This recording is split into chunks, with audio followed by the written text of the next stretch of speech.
friends, welcome to Roots and Knuckles. I am Tiffany, so happy to be here today. So today, there's something that has been weighing on my mind for a very long time. So I wanted to take this time to kind of share with you guys what I've been going through lately.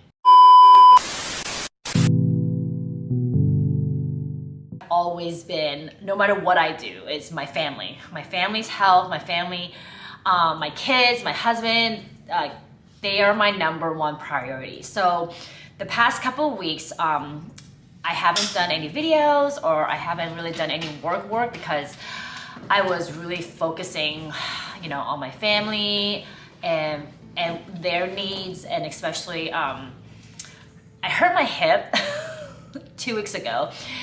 And I had this pain that in kind of like my hip area from whatever I was doing. So I kind of took a break and let myself heal and let myself rest.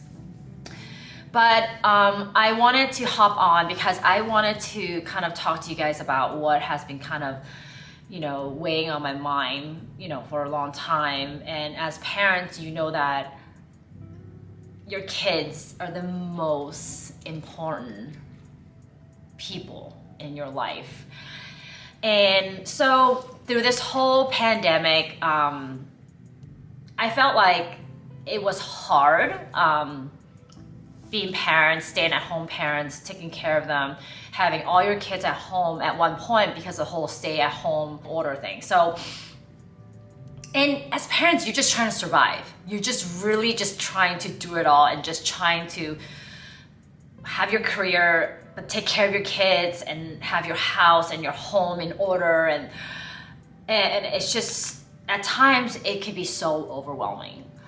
So very recently, Abel, my third son, the doctor said that he has speech delayed, which we kind of were suspecting because for a while he was just really just saying one word and not very clear. So for a while now, he just started speech therapy not too long ago, and that has been kind of helping, but it's still on Zoom. I can't say that it's like helping 100%, but for the past 6 months, it's been really hard for me because I go through these emotional roller coasters of as parents, you blame yourself. Did I do something? Is he okay? Is there something more than just speech delayed? And obviously you have the internet to thank, so you look up all these things and you kind of start really looking at him, and you kind of think the worst, oh my God, what if he has this? What if he has this? And obviously, it drives you crazy. But thank God, lately, for the past maybe 3 or 4 weeks, I have dedicated myself just focusing on him and helping him. And seeing that change gave me a confidence boost. My confidence in him be able to speak soon has just it went through the roof. And I am more of a happier person now, because when you know that something's wrong in your kids, and I just want to help him so bad. Speech therapy is only once a week for 30 minutes. It's not that long. So as parents, you have to do it. You have to, it's your responsibility. So, and I've seen a big improvement.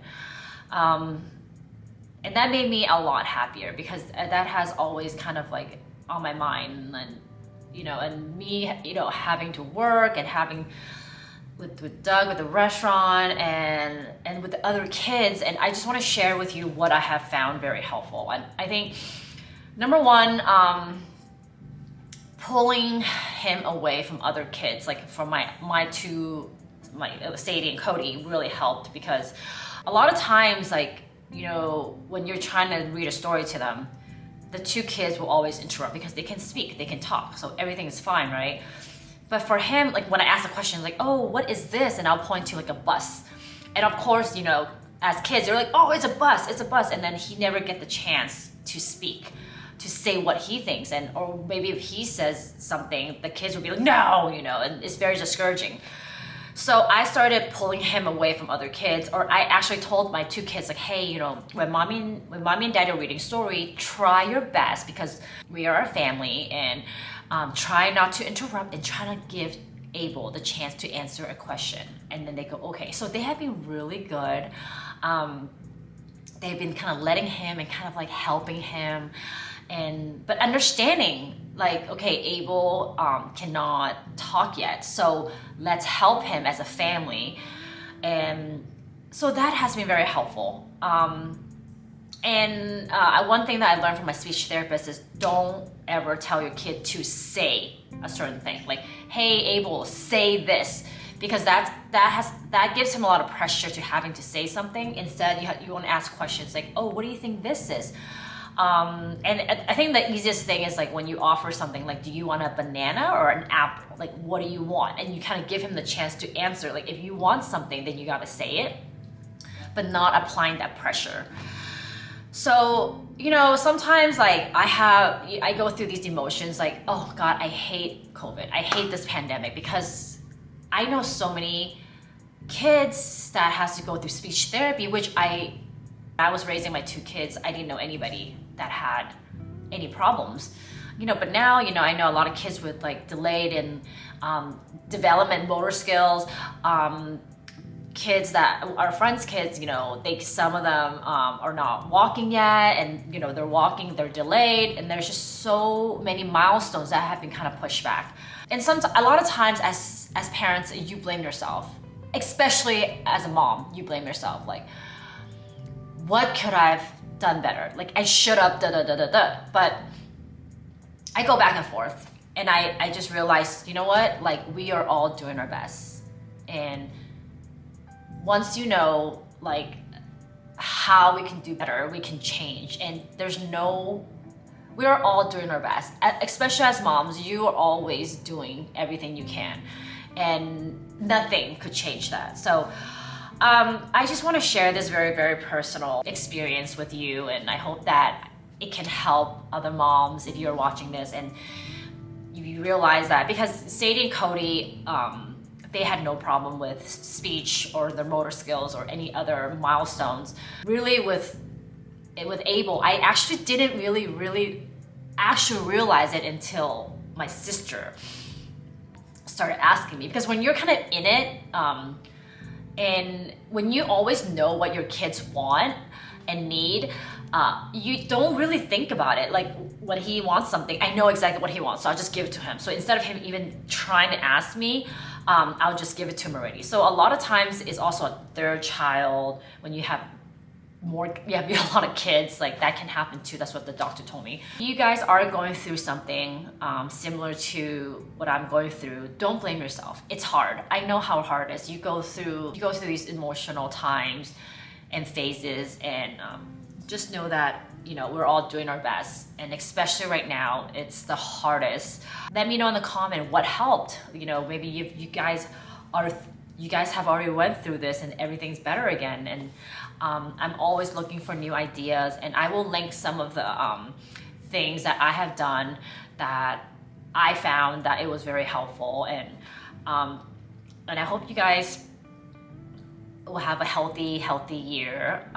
And I really think that there's nothing more important than our health. So with Abel having this development issue with the speech, I'm extra careful with what he eats. So I process food, I still give him processed food, but a lot of times, I think 80% of his diet is whole foods, because I want him to be healthy, so that, you know, he can start saying more words. Because I feel like when you give them a lot of sugar, a lot of times he can't focus, and he would just kind of, you know, he won't be able to sit down. He won't be able to sit down and listen to your story. So I do find that has a lot to do with the difference between, you know, me giving him something that's very sugary and that's processed, and he will not be able to focus and just kind of like go off and like go on this sugar high.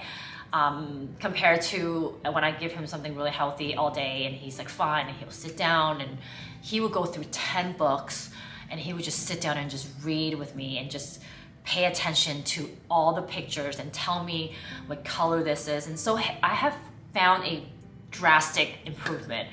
So now I finally feel, you know, comfortable, and like I want to share this experience with you guys. So thank you so much for listening. I know that I haven't been on for a while, but you know, like I know you guys understand. And like I said, family for me, my kids and Doug, it's like my #1 priority, and their health, and they are my everything. So now that I feel like I have found a solution to helping and to like dealing and with my family, I feel like I can hop back into my career and my work and, you know, filming videos and stuff like that. So thank you so much for listening. I will have a lot of things about health and like recipes and what I feed myself or what I feed my kids, and like lots of stuff. And we just like finished our garden, the other side of my garden. So I will have videos on that too later.